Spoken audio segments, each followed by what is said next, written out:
రహదారుల శంకుస్థాపన కార్యక్రమానికి ఇక్కడికి వచ్చేసిన అన్నదమ్ములకి, ఆడపడుచులకి, అక్క చెల్లెలందరికీ ఎన్డీఏ నారా చంద్రబాబు నాయుడు గారి నాయకత్వంలో, నిర్దేశకత్వంలో రహదారుల నిర్మాణం జరుగుతా క్రమంలో నరేంద్ర మోదీ గారు, ప్రధానమంత్రి శ్రీ నరేంద్ర మోదీ గారి కేంద్ర పథకాలతోటి, జాతీయ ఉపాధి హామీ పథకాలతోటి ఈ రోజున నేను ఇక్కడికి రావడం జరిగింది. మన బాగుజోల నుండి సిరివర వరకు 9 కిలోమీటర్ల రహదారిని 9.5 కోట్ల రూపాయలతో తారు రోడ్డుగా మారుస్తా ఉన్నాం.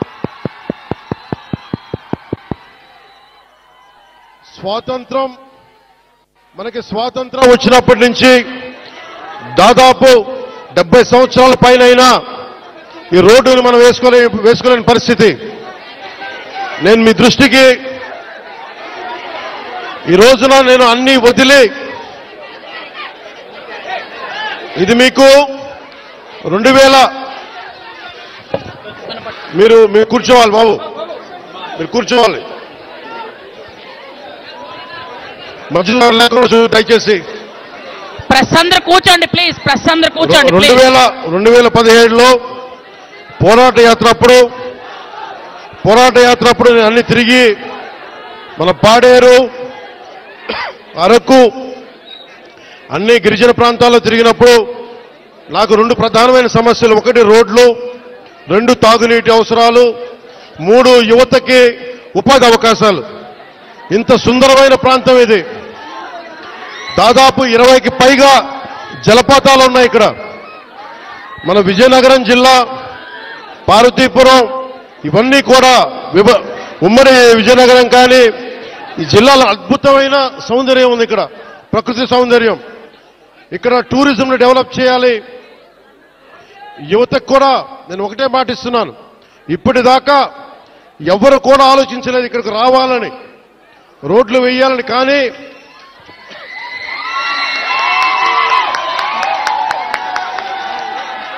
గౌరవ ముఖ్యమంత్రి శ్రీ నారా చంద్రబాబు గారి నాయకత్వంలో ఒకటే నేను కోరాను వారిని, 70 సంవత్సరాలుగా రోడ్లు లేవు ఇక్కడ.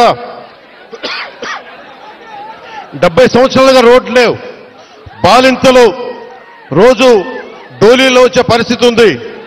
డబ్బులు లేవు ఒకవైపు మన దగ్గర. కేంద్ర ప్రభుత్వం 21 నుంచి 22 వరకు 350 కోట్ల రూపాయల చొప్పున కేంద్ర మంత్రివర్గం మన నరేంద్ర మోదీ గారి నాయకత్వంలో 350 కోట్ల రూపాయలు, 670 కోట్ల రూపాయలు వెనుకబడ్డ జిల్లాలకు ఇచ్చారు. గత ప్రభుత్వం ఆధ్వర్యంలో ఆ నిధులు వస్తే ఆ నిధులు ఈ రోజు దాకా దానికి లెక్క పక్కా లేకుండా చేశారు. ఈ రోడ్లు వేయడానికి 9.5 కోట్ల రూపాయలు ఖర్చు. మీ దగ్గరికి ఓట్లు అడిగిన వ్యక్తులు, నేను అన్యాయం అయిపోయిన చెప్పిన బిడ్డ, మీరు చూడండి 5 సంవత్సరాల పాలనలో మీకు రోడ్లు వేయలేకపోయారు. కానీ మేము వచ్చి డబ్బులు లేకపోయినా మన వెనకబడ్డ జిల్లాల కోసం 700 కోట్ల రూపాయలు నిధులు ఇస్తే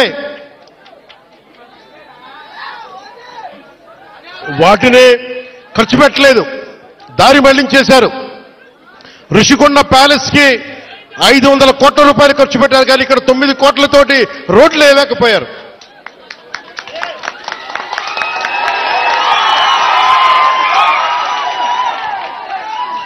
నేను ఈ రోజున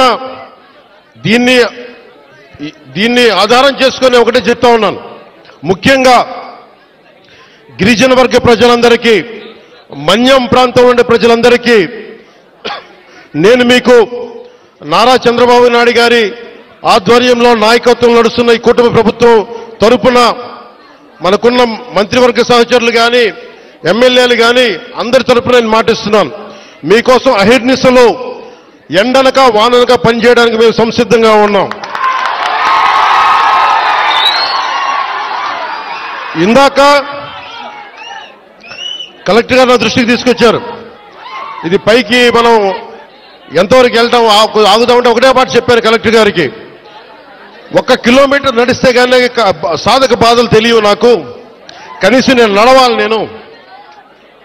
అలాంటిది నలుగురు డోలీ పట్టుకొని ఒక గర్భిణీ స్త్రీని పట్టుకొని ఎంత ఇబ్బంది పడతారో బాధ నాకు తెలియాలంటే ముందు నేను నడవాలి, నేను నడుస్తాను దీనికని చెప్పాను.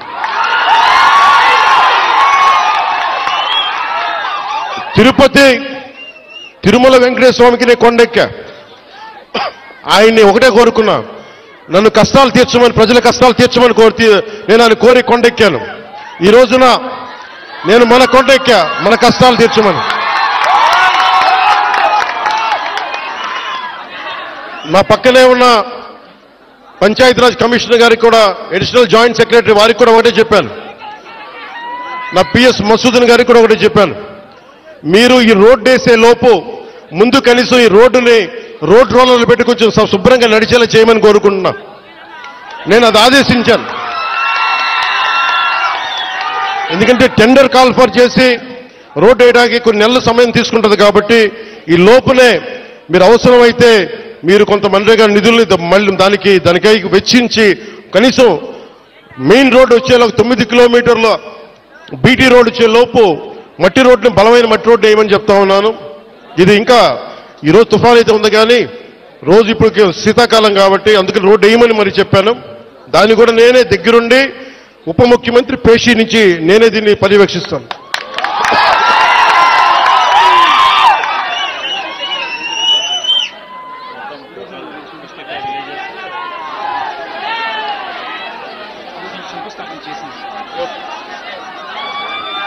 నేను మొన్న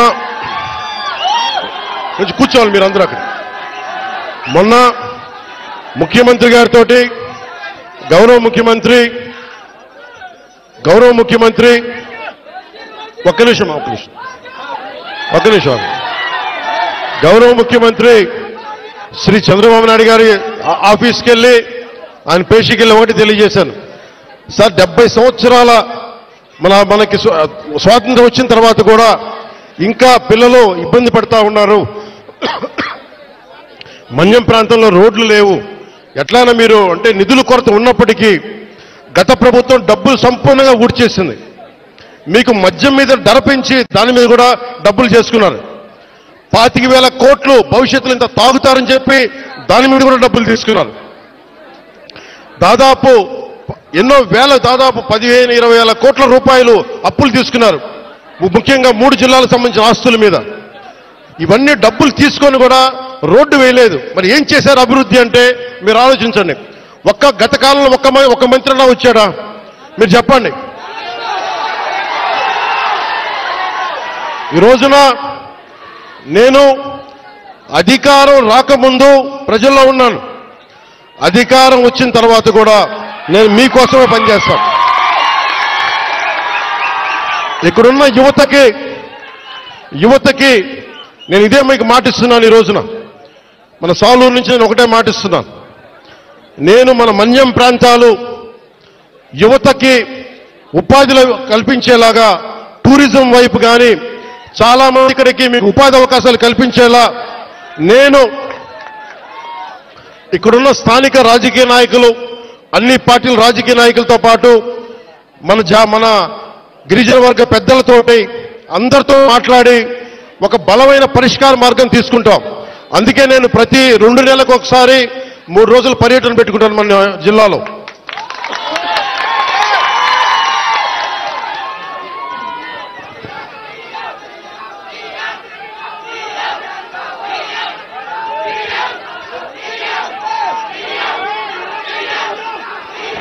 అలాగే మనకి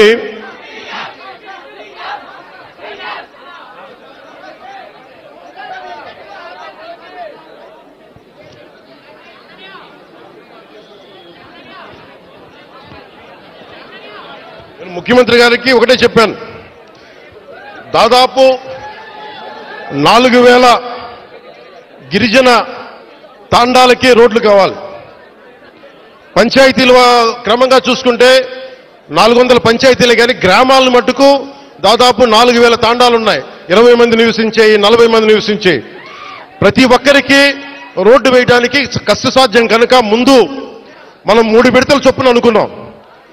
ముఖ్యమంత్రి గారు నా దృష్టికి తీసుకొచ్చింది, ప్రధానమంత్రి గారి దృష్టికి మేము తీసుకెళ్లబోయేది, ఎక్కువ మంది కనుక మీరు తొందరగా రోడ్లు రావాలి అంటే 20 మంది ఒక చోట కాకుండా కనీసం 200 మంది 300 మంది ఒక చోట మీరు అందరూ ఉండగలిగితే రోడ్లు వెంటనే వచ్చేస్తాయి. కాబట్టి సమస్య ఏమవుతుందంటే జనాభా తక్కువ అవడం వల్ల డబ్బులు కేంద్ర ప్రభుత్వం నుంచి వచ్చేయి మనం అన్ని మిగిల్చుకొని ఈరోజు చేస్తున్నాం. ఈ రోజున మనం నరేగా మీరు ఇలా అరిచి మీ అభివృద్ధి మర్చిపోతున్నారు. మీరు అరిచి సినిమాలు సరదా నిజంగా మనస్ఫూర్తి చెప్తున్నా, మీకు సినిమాలకి రావాలన్న రోడ్లు ఉండాలి కదా.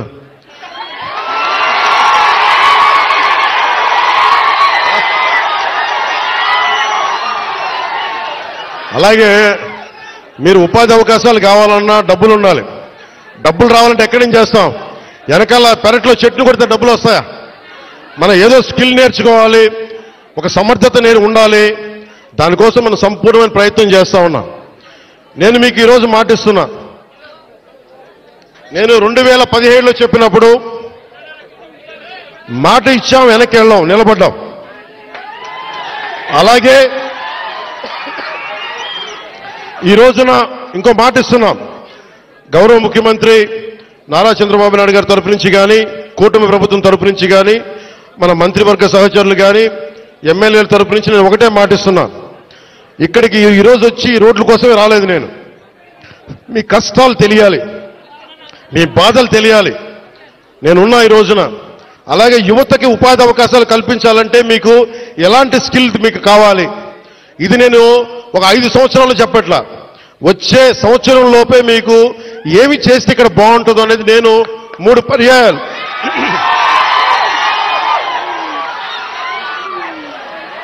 నేను 6 నెలలు అయింది ప్రభుత్వం వచ్చి.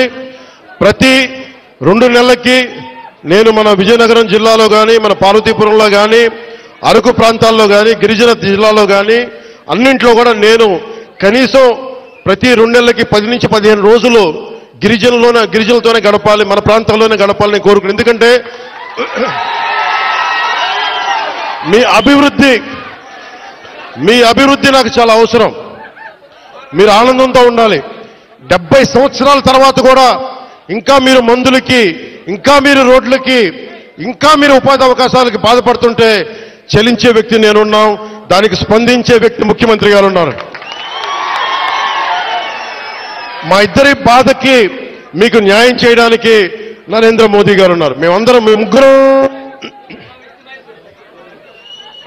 ముగ్గురం మీ బాధలను అర్థం చేసుకొని నేను వాళ్ళందరి తరపున క్షేత్రస్థాయిలో మన మంత్రివర్గ సహచరులతోటి ఎమ్మెల్యేల తరపున అందరితోటి కలిసి నేను ప్రతి గ్రామం పర్యటించి కష్టాలు తెలుసుకొని కొంతమంది పెద్దల్ని పిలిచి అవసరమైతే ఎలాంటి అభివృద్ధి ఇక్కడ అద్భుతంగా చూస్తూ ఉంటే చాలా అద్భుతంగా ఉంది. ఉదాహరణకి ఇలాంటి ఇల్లున్న చోట మంచి ఇల్లు చేసి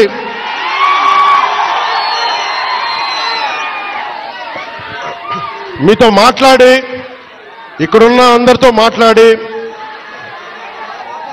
అమ్మా కూర్చోండి, మీరు కొంచెం పక్కన రోడ్. ఇలాంటి సుందరమైన ఈ కనిపించే చోట ఇలాంటి కొంత మైదానం ప్రాంతంలో కనిపిస్తే ఇక్కడ పల్లంగా ఉన్న కంటే ఎత్తు పల్లా లేకుండా చదరంగా ఉండే ప్రాంతంలో నిజంగా ఇది హోమ్ స్టేట్ అని అంటాం. అమెరికా లాంటి చోట్ల, విదేశాలు లాంటి చోట్ల ఏం చేస్తారంటే ఇలాంటి చోట్ల ఇలాంటి ఇళ్లలో వచ్చి ఉండేలాగా వాళ్ళకి కావాల్సిందల్లా శుభ్రంగా ఉండాలి. విదేశీయులు వస్తారు, చాలా మంది అడవులుగా అర్థం మనకి అడవుల్లో విహరించడానికి చాలా మంది వస్తారు. మనకి తద్వారా ఉపాధి అవకాశాలు వస్తాయి. మీరు కూర్చోబెట్టి ఈ మనకి పర్యావరణం కోసం పరిశోధించే శాస్త్రవేత్తలు చాలా మంది ఉన్నారు. వాళ్ళందరికీ వచ్చి ఉండాలి అంటే మీరుండే ఇళ్లలోనే. తర్వాత మనకి ప్రకృతికి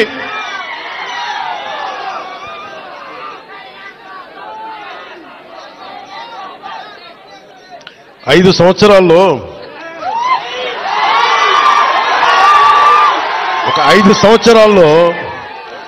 గత ప్రభుత్వం చేసిన తప్పుల్ని ఎండగట్టి గొంతు పోయింది.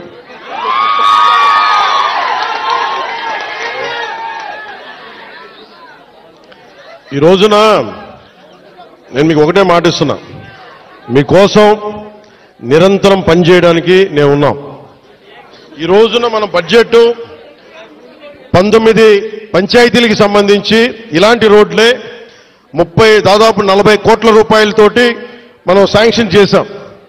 ఇక్కడ పాడేరు, ఇంకొంచెం రంపచోడవరం దగ్గర రోడ్లలో ఇలాంటి పంచాయతీలను పెట్టుకొని ఒక్కొక్క సంవత్సరంలో 350 కోట్ల రూపాయల చొప్పున ప్రతి గ్రామం కనెక్ట్ అయ్యేలాగా ఇలాంటి ఇబ్బందులు లేకుండా ఒక ప్రతిపాదనలు తీసుకొచ్చాం. నాకు కావాల్సిందల్లా మీ దగ్గర నుంచి సహకారం కావాలి. మీరు సహకారం ఇస్తారని నేను మనస్ఫూర్తిగా కోరుకుంటా ఉన్నా. ఎందుకంటే మనం విజయనగరం జిల్లా చూస్తూ ఉంటే, ఉమ్మడి విజయనగరం జిల్లా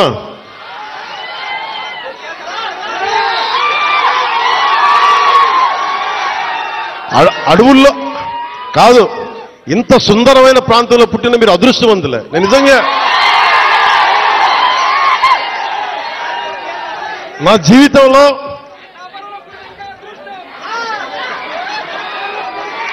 జీవితంలో నేను ఎప్పుడు అసూయపడలా. నాకు ఈర్ష్య ఉండదు. ఎవరైనా నాకైనా విజయం సాధించిన ఎత్తుకు ఎక్కి నాకు ఇబ్బంది ఉండదు. మొట్టమొదటిసారి మిమ్మల్ని చూస్తే నాకు అసూయగా ఉంది.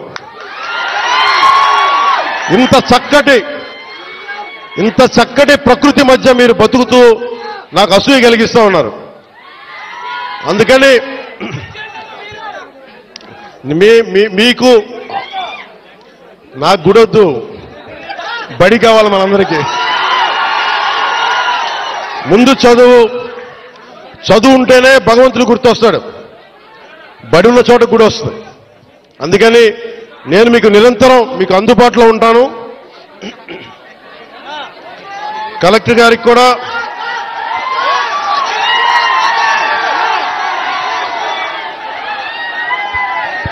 మీరు ఇక్కడ ఇంతమంది మీరు అన్నయ్య అంటారు, ఏం చేయరు మీరు. యువత ఇంతమంది ఉన్నారు. ఏంటమ్మా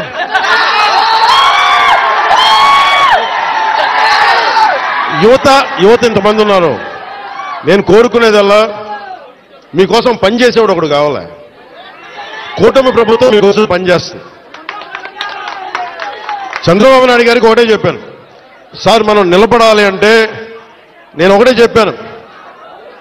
ఇంటెలిజెన్స్ కానీ పోలీస్ శాఖ కూడా చెప్పారు, ఈ వర్షంలో ఎందుకు సార్ మీరు ఎందుకు ఆగిపోండి అంటే నేను ఒకటే చెప్పాను. మా వాళ్ళు వర్షంలో తడుస్తున్నారు, మా వాళ్ళకి రోడ్ లేక బాధపడతా ఉన్నారు. నేను తడుస్తా, జ్వరం వచ్చినా ఎలాంటి అవాంతరాలు వచ్చినా మా వాళ్ళ పడ్డ కష్టం కంటే కూడా నేను పడే కష్టం పెద్దది కాదు. అందుకని నేను ఎందుకు ఈ మాట చెప్తున్నానంటే, మీకోసం పనిచేసే వ్యక్తుల సమూహాన్ని మీరు ఎన్నుకున్నారు. మీకోసం పనిచేసే వ్యక్తుల సమూహాన్ని మీరు ఎన్నుకున్నారు. మేమందరం ఇక్కడ ఉన్నాం. మంత్రి గారిని చూస్తూ ఉన్నారు, ఎమ్మెల్యే గారిని చూస్తూ ఉన్నారు, ఇక్కడున్న నాయకులందరినీ చూస్తూ ఉన్నారు.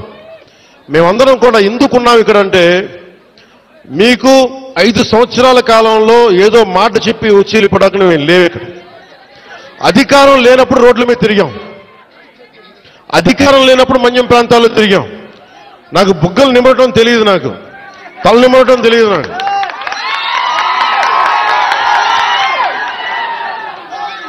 నేను మీ కన్నీళ్లు తుడిచి పారిపోయే వ్యక్తిని కాదు.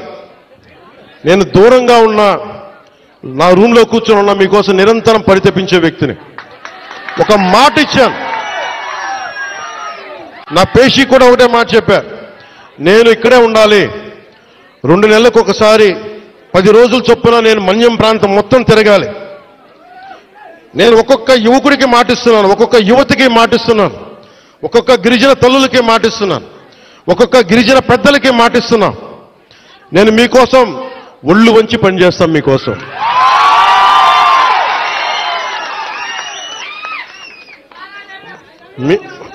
I love you two.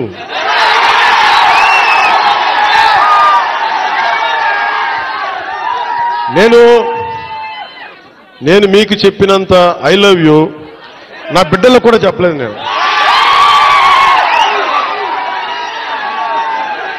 మీరు చూపించే ప్రేమ పవన్ కళ్యాణ్కి అధికారం ఉన్నా లేకపోయినా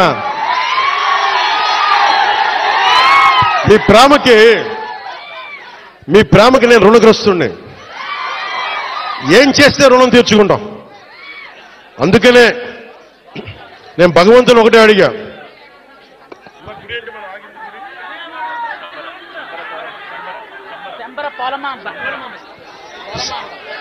ఇందాక దారిలో వచ్చేటప్పుడు అరవనివ్వండి, మీరేం చేయకండి, అరవనివ్వండి మామూలు. దారిలో ఇందాక వస్తున్నప్పుడు కొంచెం దండం పెడతా, ఆగండి. శంబర పోలమామ్మగా తల్లిని అడిగా.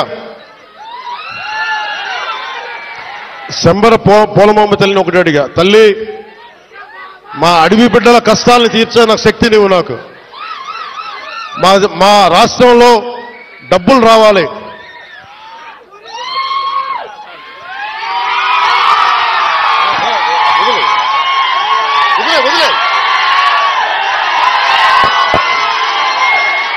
మా సబర సోదరుల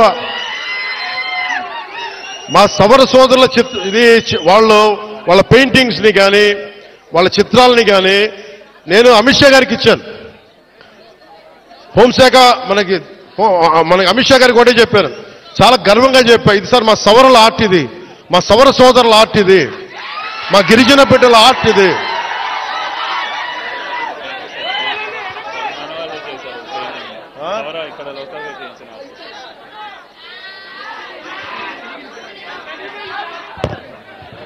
నాకు దీంట్లో ఎంత అందంగా అనిపిస్తుంటే, చాలా మంది విదేశీయులు మీరు నాకు సరిగ్గా 6 నెలల సమయం, నాకు 6 నెలల సమయంలో ఇక్కడున్న మీకున్న లోపల శక్తి సమర్థత కానీ మన సౌర సోదరుల ఆర్ట్ కానీ టూరిజం కానీ అన్నిటినీ కూడా మీకు ఒక ప్రణాళిక చేసి 27 లోపు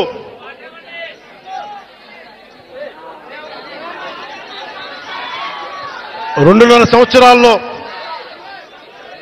సంవత్సరాల్లో నేను ఇక్కడ అభివృద్ధి చేసి చూపిస్తాం. ఇక్కడ ముఖ్యమంత్రి గారి ఆధ్వర్యంలో, ప్రధానమంత్రి గారి నిర్దేశకత్వంలో నేను కానీ మా మంత్రివర్గ సహచరులు కానీ మీకోసం ఒక కూలీలా పనిచేస్తాం, మీకోసం తిరుగుతాం. చాలా మంది చేయడానికి సంసిద్ధంగా ఉన్నారు, మీకోసం పనిచేస్తాం. ఇంకొకసారి మాటిస్తూ మీకు 2 నెలలకు ఒకసారి 3 రోజులు మన ప్రాంతాల్లో నేను తిరుగుతా. అన్ని మన్యం ప్రాంతాల్లో 10 నుంచి 12 రోజులు మన గిరిజన ప్రాంతాలన్నీ తిరిగి, ఎక్కడైతే నీళ్లు లేవు, ఎక్కడైతే స్కూల్స్ ఇబ్బందులు ఉన్నాయి, గిరిజన సంక్షేమ హాస్టల్స్ ఎలా ఉన్నాయి, అలాగే మనకి టూరిజం ద్వారా మీకు అభివృద్ధి ఎలా ఉండాలి, ఇవన్నీ ముందుకు తీసుకెళ్తామని తెలియజేసుకుంటూ, అలాగే మీ భూముల్లో పంటలు పండి మీకు ప్రకృతి వ్యవసాయంలో మీరు ఆరితేరేలాగా, దానికి మార్కెట్ వచ్చేలాగా మేమందరం సాయశక్తిలో కృషి చేస్తామని తెలియజేసుకుంటూ మీ అందరికీ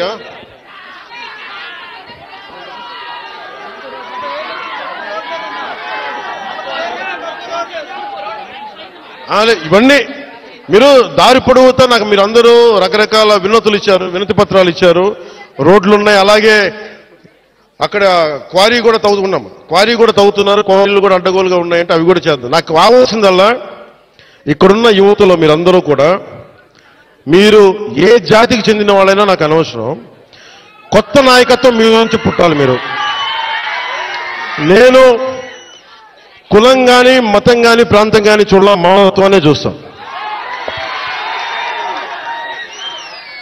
అంటే డోలీల్లో గర్భస్రావమై బిడ్డను కోల్పోయిన తల్లి నా అక్క నా చెల్లిని చూడాల, నాతో నా రక్తం పంచుకు పుట్టకపోవచ్చు, కానీ చనిపోతే నా ఇంట్లో నా అక్కో నా బిడ్డ చనిపోతే ఎంత బాధపడ్డానో అంత బాధపడ్డాను.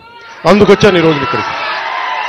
నేను కోరుకుంటున్నది ఒకటే, నేను ఒక్క నిమిషం విను. ముఖ్యంగా ఇక్కడున్న యువతకి ఈ రోజున మన కూటమి ప్రభుత్వానికి మీరు 164 సీట్లు ఇచ్చి, అలాగే ఎంత 164 కదా 11 అంటే వాళ్ళ 11 మన 164 175 ఓకే 164 సీట్లు ఇచ్చి 21 ఎంపీలు ఇచ్చారంటే మేమేదో ప్రతి ఎంపీ బాధ్యత తీసుకునేలా చేస్తాం. ఎంపీ అంటే ఒకటే చెప్తున్నాం, మీరు ఢిల్లీలో కూర్చొని చాలాసార్లు చెప్పాను, కాదు మీకోసం పని చేయడానికి. నేను పని చేస్తా, పని చేయనిస్తా. యువతకి ఒకటే అడుగుతా ఉన్నా, మీరు మీ నాయకులు, ఇప్పుడు నేను ఒక మాట చెప్పా, మీరు నాకు వెంటనే 2019లో మీరు నన్ను గెలిపించలా, మీరు నన్ను టెస్ట్ చేశారు కదా, నిలబడతాడా లేదా అనేది.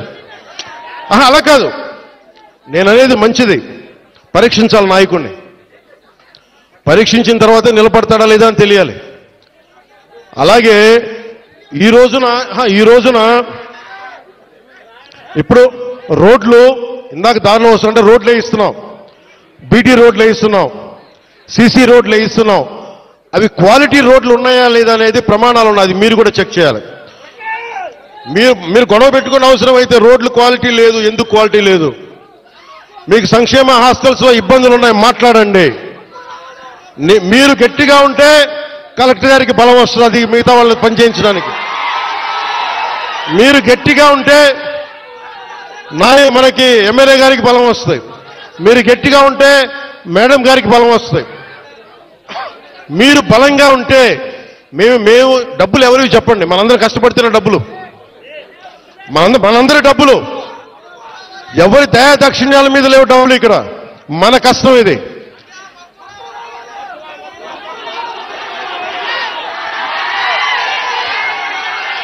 అందుకని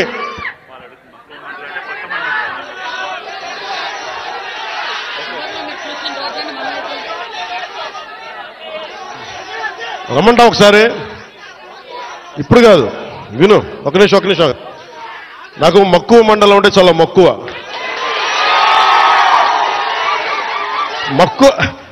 మండలం కాదు, అన్ని మండలాలు తిరుగుతాం. ఒక్క రోజులో అన్ని సాధ్యం కాదు కాబట్టి మీరు నాకు వదలండి. ఆ రోజు మా జయకృష్ణ గారి కోసం వచ్చినప్పుడు మొత్తం వచ్చారు కదా, నేను మర్చిపోతాను ఆ రోజున. అన్ని కాదు, నా కోరిక ఒకటేంటంటే నన్ను పని చేసుకునేవాడిని. మీరు నా మీద పడిపోతే రోడ్డు వేసారు, ఇందాక అడుగుతా ఉన్నా, రోడ్డు వేద్దామంటే కనిపించలేరు, మీ అందరూ దండం పెడతాను బాబు, నాకు రోడ్డు చూడండి ఇవ్వండి అని. ఓజీ అంట, లేదంటే అన్న ఇదివరకు సీఎం అయిన వాళ్ళు ఇంకా పోలా, డిప్యూటీ సీఎం గారు సరిపోతాను, ఆనందించాను. ఇంకా అవి కాకుండా నేను అనేది ఏంటంటే, యువతకు కానీ ఆడపడుచులకు కానీ పెద్దలకు కానీ నేను వచ్చి మీకు నన్ను పని చేస్తే మీ భవిష్యత్తుకి మంచిది. నన్ను చుట్టుముట్టారనుకోండి, పని చేయాలి కదా.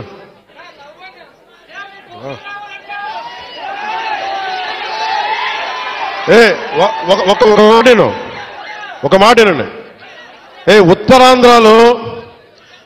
ఉత్తరాంధ్రలో మీరు తెలుగు నేర్పించిన నేల ఇది, వాడుక భాష నేర్పించిన నేల ఇది, తిరుగుబాటు అంటే నేర్పించిన నేల ఇది. అంటే మనల్ని ఎవరన్నా దోపిడీ చేస్తుంటే ఎదురు తిరిగే నేల ఇది. మీరు ఈరోజు ఏమైపోయారంటే, మీరు సినిమాల మోజులో పడిపోయి మీరు పోస్టర్లు పెట్టి ఓజీ లేదంటే మిగతా హీరోలకి జైజేలు కొట్టి ఇవన్నీ కొట్టండి. కానీ మీరు కనుక మీ జీవితం బాధ్యత తీసుకోకపోతే ముందుకెళ్ళారు. మీరు మాట్లాడితే అన్నా మీసం తిప్పు అంటారు. నేను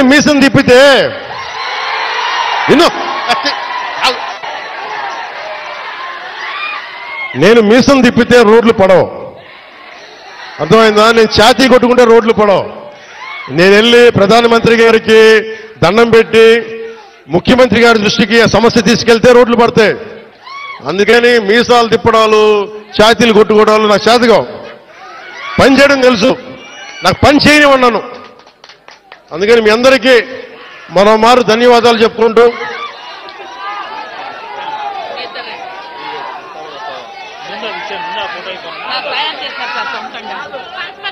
తల్లి ఇది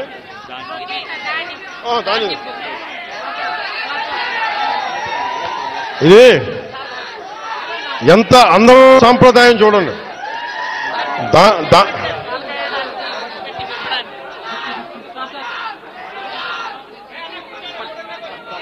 చెక్ సార్ వీళ్ళకి మహిళా సంఘాలు 4 కోట్ల రూపాయలు. ఎంత 4,14,00,000 లోన్ సార్ వీళ్ళకి. అలాగే మన మహిళా సంఘాలకు సంబంధించి 4,14,00,000 4,14,72,000 మన మహిళా సంఘాలకి రుణంగా తీస్తున్నాం. ఓన్లీ పనస్థల ఓన్లీ మన పనసభద్ర పంచాయతీకి 4,12,74,000 72,000